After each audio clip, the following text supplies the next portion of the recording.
உங்களுக்கு இந்த ஹேபிட் இருக்கான்னு செக் பண்ணுங்க. அதாவது யாராவது உங்களை ஹர்ட் பண்ணா கூட இட்ஸ் ஓகே பரவாயில்ல அப்படின்னு சொல்லி கடந்து போறது. இல்ல கோவம் வந்துச்சு அப்படின்னு சொன்னா கோபத்தை வெளிக்காட்டாம கண்ட்ரோல் பண்றது. அழுக வரும், ஆனா ஐயோ அழுதுறக்கூடாது, அழுதா நம்மளோட வீக்குன்னு சொல்லி வெளியில எல்லாருக்கும் தெரிஞ்சிரும்னு சொல்லிட்டு அழுகையை கண்ட்ரோல் பண்றது. ஐ எம் ஸ்ட்ராங் சொல்லிட்டு அழுகையை கண்ட்ரோல் பண்றது. இந்த மாதிரி ஹேபிட் ஏதாவது இருந்தது அப்படின்னா உங்கள்கிட்ட தான் இந்த கேள்வியை கேட்குறேன். நீங்க உங்களுடைய உணர்வுகளை கண்ட்ரோல் பண்றீங்களா இல்ல உங்களோட உடல் நலத்தை கண்ட்ரோல் பண்றீங்களா? எஸ், எப்படிங்கிறத இந்த வீடியோல டீட்டெயிலாக பார்ப்போம். இந்த எமோஷனல் சப்ரஷன்னா என்ன? நம்ம எல்லாருமே சின்ன வயசுல இருந்து நிறைய பேர் இதை கேட்டு கேட்டு வளர்ந்துருப்போம். அழாத, கோவப்படாத, எல்லாருக்கும் கொஞ்சம் அட்ஜஸ்ட் பண்ணி நடந்துக்கோ, மனசுல எதையும் வச்சுக்காத, புரிஞ்சு நடந்துக்கோ, இப்படி ரிப்பீட்டடா சொல்லி சொல்லி நம்ம என்ன பண்ணியிருக்கோம் அப்படின்னு சொன்னா எமோஷன்ஸை புரிஞ்சுக்காம அந்த எமோஷன்ஸை கண்ட்ரோல் பண்ணி பழக ஆரம்பிச்சிட்டோம். அதை தான் இன்னும் நிறைய பேர் இன்னும் ப்ராக்டிஸ் பண்ணிட்டே இருக்காங்க. ஸோ எமோஷன்ஸ், இந்த மாதிரியான எமோஷன்ஸ், கோவப்படுறதோ இல்லை கத்துறதோ, இது எல்லாமே தப்பு ரைட்டுங்கிற கேட்டகரிக்குள்ள போகவே கூடாது. Emotions are emotions. அதை ப்ராப்பராக ரெகுலேட் பண்ண தெரிஞ்சிருக்கணும். ஆனால் நம்ம பண்ண தப்பு என்னன்னா எல்லாத்தையும் கண்ட்ரோல் பண்ண கற்றுக்கிட்டோம். அப்படி கண்ட்ரோல் பண்ணுறதான் இங்கே மேஜர் ப்ராப்ளமே. ஸோ நம்மளோட மனசு பேசாததெல்லாம் பார்த்தீங்கன்னா நம்மளோட உடம்பு பேச ஆரம்பிச்சிடும். ஆமாம், நம்மளோட எமோஷன்ஸை நம்ம சப்ரஸ் பண்ண பல நேரங்களில் அதில் உடலில் ஒரு சிம்டம்ஸாக வெளிப்பட ஆரம்பிக்கும். நிறைய பேருக்கு ஒரு சிம்டம்ஸ் வரும். எல்லா நோய்க்கும் எமோஷனல் சப்ரஷன் தான் காரணம் நான் சொல்ல வரல. பட் இந்த சிம்டம்ஸ் இருக்கிற பல பேருக்கு எமோஷனல் சப்ரஷன் முக்கியமான காரணமாக இருக்குது.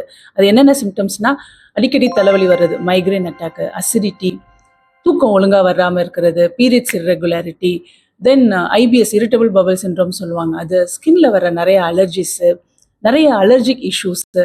இது எல்லாமே பார்த்தீங்கன்னா மோஸ்ட் ஆஃப் த டைம் உங்களோட எமோஷன்ஸை நீங்கள் சப்ரஸ் பண்ணுறதுனால உங்களோட பாடி பேச ஆரம்பிச்சிடும். இந்த சிம்டம்ஸ் மூலமாகவும் இந்த நோய் மூலமாகவும் பேச ஆரம்பிச்சிடும். இது நான் திரும்பவும் சொல்கிற மாதிரி இங்கே வர்ற எல்லா நோய்க்கும் எமோஷன் சப்ரஷன்ஸ் தான் காரணம் நான் சொல்ல வரல. பட் இந்த மாதிரி நோய்களுக்கு பல நேரங்களில் எமோஷனல் சப்ரஷன் காரணமாக இருக்குது. நம்ம கான்ஸ்டண்ட்டாக ஒரு மன அழுத்தத்திலே இருக்கிறப்ப, ரொம்ப ஸ்ட்ரெஸ்டாக ஃபீல் பண்ண இருக்கிற, நம்ம எமோஷன்ஸை சப்ரஸ் பண்ண ஆரம்பிக்கிறப்ப அது நம்மளுடைய நர்வஸ் சிஸ்டத்தை பாதிப்படைய செய்யும். அது மூலமாக பல சிம்டம்ஸ் வெளிவரும். இதை நான் சொல்லலை, நிறைய ரிசர்ச் ஸ்டடி சொல்லுது. இது எங்கே ப்ராப்ளம் ஆகுதுன்னா, நம்ம எமோஷன்ஸை பார்த்தீங்கன்னா குட் எமோஷன்ஸ், பேட் எமோஷன்ஸ் சொல்லிட்டு கேட்டகரைஸ் பண்ணிட்டே இருக்கிறோம் ஒவ்வொரு காலகட்டத்திலையும். அது நம்ம பர்சனாலிட்டியோட பார்த்தீங்கன்னா சேர்த்து வச்சு பார்க்க ஆரம்பிக்கிறோம். ரொம்ப கோபப்படுறான், அவன் நல்ல மனுஷனே கிடையாது, இது எப்போ பார்த்தாலும் அழுதுகிட்டே இருக்குது, இதுகிட்ட ஒரு நெகட்டிவ் எனர்ஜி இருக்குது, இப்படிங்கிற மாதிரி நம்ம அந்த பர்சனாலிட்டியோட கேட்டகரைஸ் பண்ணிட்டே இருக்கிறோம். ஆக்சுவலி இந்த எமோஷன்ஸ் இருக்கு இல்லையா, அது கோபமோ இல்லை வருத்தமோ இல்லை துக்கமோ, இது எல்லாமே பார்த்தீங்கன்னா ஒரு எமோஷன், அவ்வளோதான்.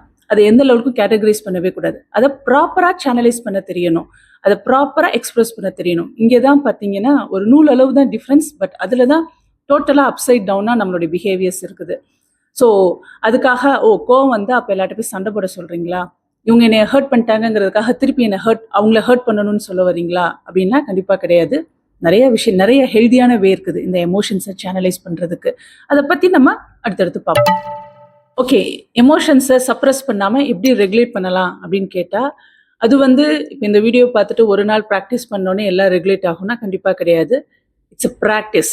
டெய்லி எப்படி நம்ம பல்லு விளக்கி குளிக்கிறோம், எக்ஸசைஸ் பண்ணுறோமோ, அது மாதிரி இதையும் நம்ம ப்ராக்டிஸ் பண்ண தான் நம்மளோட எமோஷன்ஸை நம்ம ரெகுலராக சேனலைஸ் பண்ணவே முடியும். இந்த எமோஷனல் ரெகுலேஷன் பற்றி நிறைய வீடியோஸ் ஆல்ரெடி போட்டிருக்கேன் நான். ஷார்ட்ஸாகவும் சரி, லாங் வீடியோஸாகவும் சரி, பிளேலிஸ்ட்டில் போய் செக் பண்ணி பாருங்கள். பட் அஃப்கோர்ஸ் இங்கே சில பார்ட்டை நான் சொல்ல வரேன். நான் முதல்ல நம்ம எந்த எமோஷன்ஸில் இருக்கோங்கிறத நம்ம புரிஞ்சுக்க தெரியணும், அதை முழுசாக அண்டர்ஸ்டாண்ட் பண்ணிக்கணும். நிறைய பேர் பார்த்தீங்கன்னா இது கோபம் அப்படின்னு டக்குன்னு லேபிள் பண்ணிடுவாங்க, இல்லை நான் ரொம்ப சோகமாக இருக்கேன்னு லேபிள் பண்ணிடுவாங்க. அதுக்கு பின்னாடி இருக்க ஒரு கான்செப்டை பார்க்குறப்ப தான் அது கோபமும் இருக்காது, சோகமும் இருக்காது, ஒரு பொறாமையாக கூட இருக்கலாம். ஒரு எக்ஸாம்பிளோட சொல்கிறேன் நான். உங்களுக்கு ஒரு விஷயம் கிடைக்கணும்னு நீங்கள் நினச்சிக்கிட்டு இருக்கீங்க. ஓகே, சப்போஸ் ஒரு கார் வாங்கணும்னு நினைக்கிறீங்க, பட் நீங்கள் உங்களால் அந்த டைமில் கார் வாங்க முடியல. உங்கள் ஃப்ரெண்டோ உங்கள் வீட்டு பக்கத்தில் இருக்கவங்களும் அந்த காரை வாங்கிடுறாங்க. அஃப்கோர்ஸ் அவங்களுக்காக சந்தோஷப்படுறீங்க, பட் உள்ளுக்குள்ளே டக்குன்னு ஒரு சோகம் வந்துடுது. நம்ம வாங்கணும்னு நினச்சோம், நம்மளால பண்ணவே முடியலையே, நம்மளால லைஃப்பில் எப்படி அதெல்லாம் பண்ண முடியுமோ அப்படிங்கிற ஒரு சோகம் வருது. சில பேருக்கு ரொம்ப கோவமாயிருவாங்க, என்னால் எதுவுமே லைஃப்பில் பண்ண முடியல, ஒரு கார் கூட வாங்க முடியல அப்படின்னு சொல்லி கோவமாயிருவாங்க. ஆக்சுவலி இதை கோபம், இது சோகம்னு லேபிள் பண்ணக்கூடாது. அதுக்கு பின்னாடி இருக்க ரியல் எமோஷன் என்ன, நம்ம இன்னொருத்தவங்களோட கம்பேர் பண்ணுறோம். அவங்களுக்கு ஒரு விஷயம் நடந்ததுக்கு அப்புறம் தான் இந்த கோபமோ சோகமோ வர ஆரம்பிக்குது. ஸோ அதுக்கு பேர் ஜெல்லசி. அகெயின் ஜெல்லசி அப்படின்னா பொறாமை, இது ரொம்ப ஒரு பேடான ஒரு குணம். இது வந்து ஃபர்ஸ்ட் இதெல்லாம் எனக்கு கிடையவே கிடையாதுன்னு சொல்லிட்டு நம்ம நம்மளே ரிஜெக்ட் பண்ணிக்கிட்டு இருப்போம். Again jealousy is also an emotion. அதை நீங்க எந்த அளவுக்கு உங்க பர்சனாலிட்டியோட சேர்த்து வச்சு அதையே ப்ராக்டிஸ் பண்றீங்க அப்படின்னா தான் அது கேரக்டரோட ஜெல் ஆகி ஃபர்ஸ்ட். அஃப்கோர்ஸ் அது நம்ம பண்ணவே கூடாது. But if it is an emotion, அதை நம்ம முழுசா புரிஞ்சுக்கிட்டோம் அப்படின்னு சொன்னா அதை நம்மளால அழகா ரெகுலேட் பண்ண முடியும். ஆல்ரெடி ஜெல்லசி பத்தியும் நான் டீட்டெயிலாக ஒரு வீடியோ போட்டிருக்கேன், செக் பண்ணி பாருங்க. So coming to this, first உங்களுடைய எமோஷன்ஸ் என்னங்கிறத நீங்க தெளிவா தெரிஞ்சுக்கணும். அதுதான் செல்ஃப் அவேர்னஸ். நீங்க கோபமா இருக்கீங்களா, நீங்க சோகமா இருக்கீங்களா, நீங்க ஜெல்லஸியா இருக்கீங்களா, இல்லை நீங்க ரொம்ப டல்லா ஃபீல் பண்றீங்களா, இல்லை பாடி டல்னஸ் தான் பார்த்தீங்கன்னா எமோஷனா தெரியுதான்னு சொல்லிட்டு நீங்க உங்களை முதல்ல அனலைஸ் பண்ணணும். இந்த அனலைஸ்குள்ள போறப்பே பார்த்தீங்கன்னா நம்ம நிறைய பேர் எக்ஸ்பிரஸ் பண்றதை ஸ்டாப் பண்ணிடுவோம். அதாவது நெகட்டிவா எக்ஸ்பிரஸ் பண்றது மோஸ்ட் ஆஃப் த டைம் பிஹேவியர்னால தான் நம்ம வந்து வெளியில வந்து லேபிள் பண்ணப்படுறோம் வெளியாளுங்கள் மூலமா. ஸோ கோவப்பட்டு கத்துறதுக்கு முன்னாடி நம்ம உண்மையாவே கோவமா இருக்கோமான்னு சொல்லிட்டு நம்மளே கவனிக்க ஆரம்பிக்கிறப்பே அந்த இடத்துல ஒரு ரெகுலேஷன் நடக்க ஆரம்பிக்குது. தென் முக்கியமா நிறைய எமோஷன்ஸ் பாடியில சிக்னல் கொடுக்கும். எதர் ஒரு தலைவலியாவோ, இல்லை கழுத்து ரொம்ப வலியாவோ, இல்லை ஷோல்டர் ரொம்ப டைட்டாகிற மாதிரி, இல்லை சில்லுன்னு வேர்க்கிற மாதிரி. ஸோ அந்த மொமெண்ட்லேயே நம்ம அப்சர்வ் பண்ண ஆரம்பிக்கணும். நம்ம பாடியில் ஏதோ சேஞ்சஸ் இருக்குது, நம்ம எந்த விதமான எமோஷனில் இருக்கோங்கிறத கவனிக்க ஆரம்பிக்கணும். தென் அதுக்கப்புறம் யூஸ்வலாக சின்ன வயசுலேருந்தே நம்ம பாட்டிலேருந்து, நம்ம தாத்தாலேருந்து, நம்ம அம்மா அப்பா எல்லாரும் சொல்கிறது தண்ணியை குடி, கோவம் தான் ஃபஸ்ட்டு தண்ணியை குடி, மூச்சு இழுத்து விடு, கொஞ்ச நேரம் ஒரு 1-2 எண்ணு, 100 வரைக்கும் எண்ணு, இல்லை ரிவர்ஸில் எண்ணுன்னு சொல்லுவோம்ல, அதெல்லாம் பண்ணலாம். இது எல்லாமே மொமெண்டல் ரெகுலேஷன். அந்த மொமெண்ட்ல அந்த எமோஷன்னால நம்மளையும் பாதிக்காம அடுத்தவங்களையும் பாதிக்காம இருக்கிறதுக்கு உண்டான எடுக்கிற ஸ்டெப்ஸ் இது. தென் ரெகுலரா என்ன பண்ணலாம்? ஜென்ரலாவே நம்மளுடைய பர்சனாலிட்டியை நம்ம எமோஷனல் ரெகுலேஷன் மூலமா ரொம்ப காமா கொண்டு வரணும் அப்படின்னு சொன்னா நம்ம பண்ண வேண்டியது நிறைய இருக்குது. நான் சொன்ன மாதிரி செல்ஃப் அவேர்னஸ். உங்களுக்கு என்ன தேவை, என்ன பிடிக்கும், எதெல்லாம் உங்களை கோவப்படுத்துது, எதெல்லாம் உங்களை கவலை உண்டாக்குது, எதெல்லாம் நீங்க எதிர்பார்க்குறீங்க, எதெல்லாம் உங்களோட தேவைகள்னு சொல்லிட்டு உங்களை நீங்களே அனலைஸ் பண்ண ஆரம்பிங்க. ஜேர்னலிங் பண்ணுங்க. அதாவது எழுத ஆரம்பிங்க. உங்களுக்கு என்னெல்லாம் தோணுதோ எழுதுங்க. ராவா ரொம்பலாம் யோசிக்கக்கூடாது. உங்களை நீங்களே ஜட்ஜ் பண்ணக்கூடாது. இப்படிலாம் நம்ம எழுதுறோமே, நம்ம வந்து நம்ம ரொம்ப நல்ல பிள்ளையா இருக்கணும்னு சொல்லிட்டு எழுதக்கூடாது. நம்ம ரொம்ப ஐயோ நம்மளோட பேட் மைண்ட் செட், நம்ம பேட் திங்கிங்லாம் வெளியில வருது, பேட் தாட்ஸ்லாம் வெளியில வருதுங்கிறதையும் யோசிக்கக்கூடாது. உங்களை நீங்க ஜட்ஜ் பண்ணாம ஜஸ்ட் லெட் இட் அவுட், எழுத ஆரம்பிங்க. நீங்க நிறைய எழுத உங்களுக்கு நீங்க யாருங்கிறது தெரிய ஆரம்பிக்கும். உங்களுக்கு எதெல்லாம் வந்து டிஸ்டர்ப் பண்ணுதுங்கிறது தெரிய ஆரம்பிக்கும். ஸோ ஆட்டோமேட்டிக்காக அதுக்குண்டான சொல்யூஷனை நீங்களே கண்டுபிடிச்சிருவீங்க. தென் முக்கியமான விஷயம், ஒரு ட்ரஸ்டான பர்சன்ட்ட உட்காந்து நீங்கள் உங்களோட விஷயத்த ஷேர் பண்ணலாம். அகெயின் இங்கே ஒரு விஷயம் நடக்குது, ட்ரஸ்டான பர்சன்ட்டை ஷேர் பண்ணுறோன்னு சொல்லிட்டு புலம்ப ஆரம்பிக்கிறோம். அந்த தப்பை மட்டும் பண்ணாதீங்க. ஒரே பிரச்சனையை திரும்ப டெய்லி ஃபோன் பண்ணி, இல்லை வாரத்துக்கு 2 நாள் ஃபோன் பண்ணி என் லைஃப்பில் இது நடக்குது, இப்படி ஆகுது அப்படின்னு சொல்லி ஷேர் பண்ணுறதுன்னு சொல்லிட்டு புலம்புறீங்க. ரெண்டுக்கும் நிறைய டிஃப்ரென்ஸ். நீங்கள் ஷேர் பண்ணுறீங்க அப்படின்னு சொன்னால் உங்களுக்கு அந்த டைமில் சொல்யூஷன் கிடைக்கணும், உங்கள் மனசில் இருக்க கவலைகள்லாம் வெளியில் வரணும், கொஞ்சம் ரிலாக்ஸாக ஃபீல் பண்ணுவீங்க. புலம்புறீங்கன்னா ஃபோனை வச்சதுக்கப்புறம் திரும்ப நீங்கள் அதே இடத்துக்குள்ளே போகிறீங்கன்னு அர்த்தம். ஸோ ஒரு தடவை 2 தடவை பேசுங்க, ஷேர் பண்ணுங்க, சொல்யூஷனை கண்டுபிடிங்க, அதுலேருந்து வெளியில் வர பாருங்க. ஒரே பிரச்சனையை திரும்ப பேசி கேட்குறவங்களுடைய எனர்ஜியையும் வேஸ்ட் பண்ணாதீங்க. தென் அஃப்கோர்ஸ் கடைசியாக நம்ம சொல்ல வருது meditation. It's a toughest job. But practice பண்ண ரொம்ப அழகாக ஆரம்பிச்சிருவீங்க. வெளி தோற்றத்துலையும் சரி, உள்ளேயும் சரி ரொம்ப அழகாக ஆரம்பிச்சிருவீங்க. பட் ப்ராக்டிஸ் பண்ணுங்க. மெடிடேஷன்னா அமைதியாக உட்கார்றது, எந்த நினைப்பு இல்லாமல் உட்கார்றதுன்னு நினைப்பாங்க.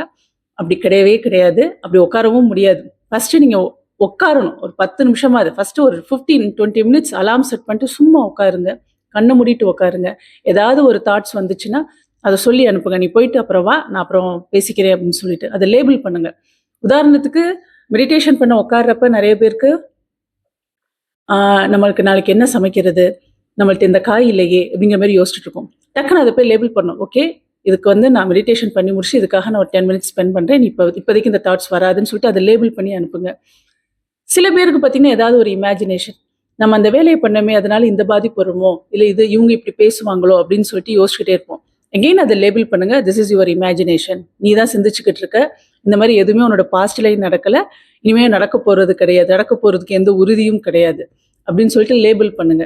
சில நினைவுகள் வரப்ப இதெல்லாம் என்னோட மெமரிஸ், சில நினைவுகள் வர்றப்ப இதெல்லாம் என்னோட ஹர்ட்ஸ், இந்த மாதிரி லேபிள் பண்ணுங்க. This is how you can regulate your self. So இதுதான் மெடிடேஷனுடைய அடிப்படை. இதுதான் உங்களுடைய மைண்டை நீங்கள் உங்களால் கான்கர் பண்ண முடியும், கட்டுப்படுத்த முடியும். ஸோ இதை ரெகுலராக ப்ராக்டிஸ் பண்ணுங்க. இந்த விஷயங்கள்லாம் நீங்கள் ரெகுலராக பண்ண உங்களோட எமோஷன்ஸை உங்களால் அழகாக ரெகுலேட் பண்ண முடியும், மேனேஜ் பண்ண முடியும். அண்ட் அகெயின் நம்மலாம் சாதாரண மனுஷங்க தான். நம்மளை ஃபஸ்ட்டு புரிஞ்சுக்க ஆரம்பிக்கணும். இன்ஸ்டெட் ஆஃப் அடுத்தவங்களுடைய கேரக்டரையோ பர்சனாலிட்டியோ லேபிள் பண்ணுறதுக்கு முன்னாடி நம்மளுடைய உணர்வுகளில் நம்ம எந்த லெவலுக்கு தெளிவாக இருக்கோங்கிறது தெரிஞ்சுக்க ஆரம்பிக்கணும். ஸோ இந்த எமோஷனல் இன்டெலிஜென்ஸ் சொல்லிட்டு ஒரு பிளேலிஸ்ட் இருக்கும், மென்டல் அண்ட் எமோஷனல் ஹெல்த்னு ஒரு பிளேலிஸ்ட் இருக்கும். இட்ஸ் மோர் தென் ஒரு 200-250 வீடியோஸ் போட்டிருப்பேன். சேம் ரிப்பீட்டடாக இந்த எமோஷன்ஸ் பற்றி தான் போட்டிருப்பேன். அஸ் அ ஹோமியோபதி டாக்டராக நாங்கள் நிறைய எமோஷன்ஸை பற்றி அனலைஸ் பண்ணுவோம். ஸோ அந்த ப்ரிவிலேஜில் தான் நான் வந்து இந்த வீடியோஸ்லாம் போட்டுக்கிட்டு இருக்கேன் நான். ஏன்னா நிறைய பேஷண்ட்ஸ் அதாவது ஒரு 80% எங்கள்கிட்ட வர்றவங்க எல்லாம் மோஸ்ட்லி இந்த ஃபங்க்ஷனல் டிசார்டர்ஸில் தான் நிறையா வருவாங்க, நாள்பட்ட வியாதி. அதில் வர்றவங்க எல்லாருக்குமே பார்த்தீங்கன்னா ஏதாவது ஒரு எமோஷனல் சப்ரெஷன்ஸ் இருந்துகிட்டே தான் இருக்குது.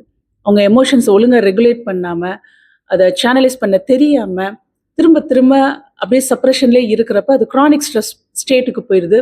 ஸோ அவங்களுடைய நர்வஸ் சிஸ்டம், அவங்களோட இம்யூன் சிஸ்டம், அவங்களுடைய ஹார்மோன்ஸ், அவங்களுடைய அதர் என்சைம்ஸ் எல்லாத்துலேயுமே பாதிப்பு ஏற்படுது. அதனால் வர்ற நோய்கள் தான் நிறையா. இன்னைக்கு ஏற்படுற நிறைய நோய்களுக்கு முக்கியமான காரணம் இந்த எமோஷனல் சப்ரெஷன் இருக்குது. எமோஷன்ஸை ஹெல்த்தியாக ரெகுலேட் பண்ணாதது தான் முக்கியமான காரணமாக இருக்குது. ஸோ எமோஷன்ஸை ரெகுலேட் பண்ணுறதுக்கு உண்டான ஸ்டெப்ஸை இன்னிலேருந்தே எடுக்க ஆரம்பிங்க, இந்த மொமெண்ட்லேருந்தே எடுக்க ஆரம்பிங்க.